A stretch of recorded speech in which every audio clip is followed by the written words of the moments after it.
Opung Luhut Binsar Panjaitan ini kulino nyimak channel ngompolnya Om Begawan ini. Lalu dia itu nyetatus di IG-nya itu, Instagram-nya itu menulis bahwa 5 tahun terakhir efektivitas program perlindungan sosial menghadapi tantangan besar. Dari total 500 triliun anggaran bansos, hanya separuh yang benar-benar sampai pada yang berhak. Waduh. Wah, ini sebuah pengakuan yang wow banget loh ini dari seorang Opung Luhut Panjaitan. Nah ini Opung Luhut kok ya baru cerita sekarang, baru membuka kenyataan saat ini. Lu pas menjabat sebagai Menko Marinvest sejak 2016 sampai 2024. Kenapa diem aja nggak mengungkapkan hal ini? Kan 5 tahun terakhir atau 2019 hingga 2024 Pak Luhut itu kan di lingkaran inti itu, ada di pemerintahan, dan bahkan ucapannya dituruti banyak menteri, bahkan presidennya. Masa sih sekelas jenderal bintang 3, politisi senior loh, pengusaha kakap loh, dan pengalamannya berbagai bidang, takut bicara sama presiden. Ini ada apa ini? Nah ngeluhnya kok ya baru sekarang. Waktu jadi Menko kok ya diam saja. Ini kenapa Pak Opung Luhut ini? Masa sih nggak tahu tentang hal itu sejak lama? Baru sekarang baru diungkapkan ini. Rumangsa saya, rumangsa aku loh. Para pejabat kita itu kayak sudah tidak punya etika sama sekali. Hati nuraninya sudah beku. Dulu jadi pejabat, sekarang kritik kebijakan waktu dulu dia ada di pemerintahan juga. Loh kalau kelasnya bukan ngompol, bisa tudingan kesalahan ada di Jokowi saja loh. Tapi Om Begawan harus bersikap adil. Apa narasi yang ada di medsosnya Pak Luhut itu sebagai upaya mendekat sama Presiden Prabowo. Bukankah setahu kita semua loh, sejak dari meniti karir di militer, keduanya kan sudah kenal dan bersama-sama di TNI Angkatan Darat. Ditambah jabatan yang diemban menteri beberapa presiden itu tidak hanya 1 tapi 2 jabatan sekaligus. Ngapain mesti nyari muka ke Pak Prabowo? Atau tulisan ini memang atas perintah presiden buat menunjukkan kepala negara sebelumnya sejatinya bekerja tidak berdasarkan sesuatu yang semestinya. Ya mungkin kan ini politik. Ini hanya perkiraan Om Begawan, analisis Om Begawan. Kok ada pejabat yang beginian baru berani ngomong sekarang.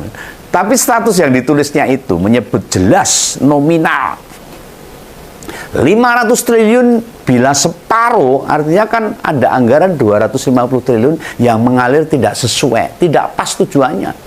Dari apa yang diungkapkan Opung Luhut ini?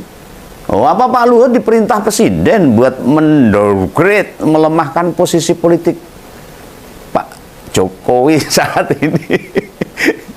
Karena itu kan kebijakan pemerintahan yang lalu itu. Kan kalau kita ingat sudah ada 2 menteri lain yang bergerak melakukan hal yang sama. Mas AHY, Ketua Umum Demokrat, mengatakan HGB pagar laut terbit tahun 2023 era pemerintahan Jokowi. Ini langsung menunjuk ke Pak Jokowi bahwa ini kesalahan Pak Jokowi. Lalu Nusron Wahid terlihat getol itu membongkar pagar laut sama hilangnya hutan karena dikuasai pengusaha-pengusaha nakal. Nah ini gantian Opung Luhut ini. Lah Presiden Prabowo tak memerintahkan kader Gerindra atau menteri dari kepala Garuda ini buat ikut nyerang Jokowi. Kenapa? Lah bisakah itu upaya kamuflase?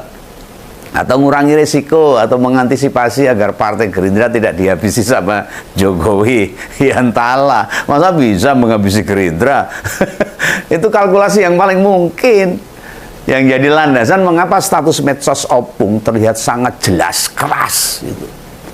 Nek perkara lembaga Dewan Ekonomi Nasional yang dikendalikan sekarang sama gaji sebagai penasihat khusus presiden bidang digitalisasi dan teknologi pemerintah ikut terdampak loh pengetatan anggaran yang jadi penyebab kejengkelan ini.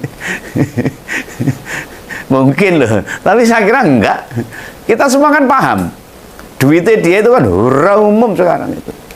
Banyak itu. Masa nek mau katut dalam daftar kementerian lembaga yang anggarannya dipangkas melu sambat, melu bengok-bengok ya, saya kira enggak. Apa sih kepentingan Opung Luhut dengan menyebut 5 tahun terakhir, artinya pada waktu pemerintahan Jokowi, anggaran 500 triliun bansos hanya separuh yang berhak. Halo teman-teman, kembali lagi bersama saya di channel ini. Salam NKRI harga mati.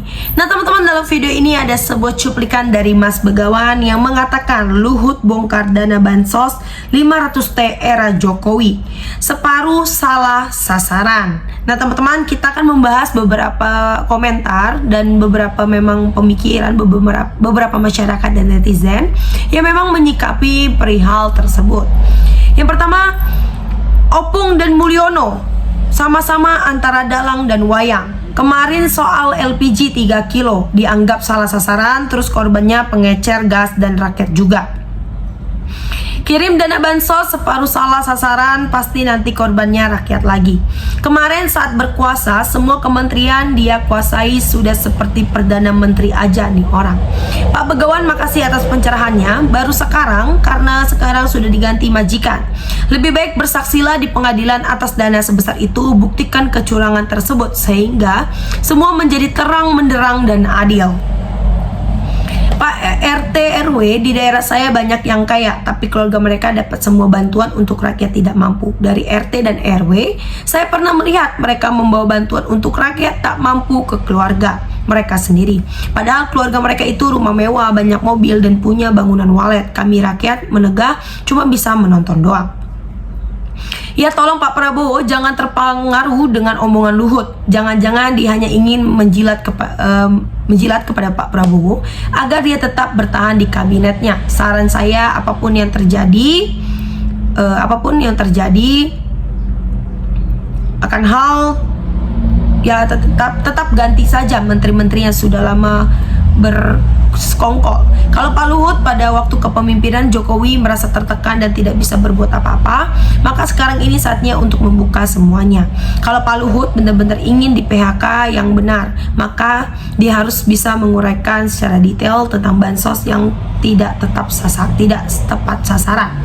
Ayo Pak Luhut, mohon maaf, Bapak kan sudah tua, maka alangkah baiknya kalau berbuat amar. Sudah saatnya semua itu dibuka secara terang menderang. Opung gegar otak pas berkuasa jadi orang kepercayaan Mulyono, anti kritik, orang yang jujur dimatikan, jabatan dia aja numpuk kok. Indonesiaku yang sedang tidak baik-baik saja, sampai kapan Indonesiaku seperti ini? Ini sama saja Om Begawan. Politik ya seperti ini, berarti menteri ini juga bisa terseret-seret. Juga negara tidak dalam keadaan baik-baik saja. Laporkan dan ke Barskim, Polri, dan DPR supaya diusut tuntas. Opung berani bilang baru sekarang karena presidennya ada bukan Jokowi. Makanya banyak vandalisme di mana-mana, adili Jokowi, adili Jokowi. Gak pernah bosan main Mandalika. Selalu update dan informasi terbaru. Dulu Opung pasang badan waktu bagi sembako di depan istana. Apa wong koyok bisa dipercaya? Saling mulai bertanya tentang anggaran bansos kemarin-kemarin kerjasama, sekarang saling buka-bukaan, ada apa ini? Halo KPK, tolong dengar baik-baik, lalu cari kebenaran. Kalau ada yang gak beres, segera diproses. Ingat rakyat, menunggu jangan pura-pura tidak tahu. Karena ada kepentingan yang lain yang menguntungkan dirinya sendiri. Setelah selesai, karena sudah tidak ada lagi kepentingan, baru angkat suara. Itulah watak atau karakter pejabat Indonesia. Selagi menjabat dan selama bisa mengamankan kepentingannya sendiri, pasti diam dan mengagungkan pejabat yang lebih tinggi. Semoga Pak Prabowo mampu menyapu bersih pejabat negara yang berwatak korupsi. Silakan Om Begawan simak komentar Pak Yusuf Wanandi tentang kenapa para penguasa atau para pejabat era Mulyono tidak berani berlawanan dengan Mulyono. Karena menurut Pak Yusuf Wanandi, siapa yang mau modar sia-sia berhadapan dengan Mulyono yang punya dukungan kuat dari Parcok atau alat negara yang benar. Rasa pesimis Pak Mul diperiksa KPK ataupun Kejagung karena pemerintahan sekarang juga hasil dari bansos. Saya sangat prihatin melihat keadaan negara ini, uang yang sebanyak ini dikorupsi secara bersama-sama dengan mengatasnamakan bansos. Mereka saling tunjuk satu dengan yang lain, padahal mereka juga sama-sama menikmati korupsi itu. Ayo KPK segera usut tuntas korupsi bansos, siapa-siapa saja yang terlibat dalam kasus ini. Nah teman-teman, sahabat-sahabat dari Bongkar TV. Silakan berikan tanggapan teman-teman dalam kolom komentar ini sehingga kita dapat bertukar pikiran antara satu dengan yang lain dalam kolom komentar ini. Terima kasih teman-teman. Bongkar TV melaporkan.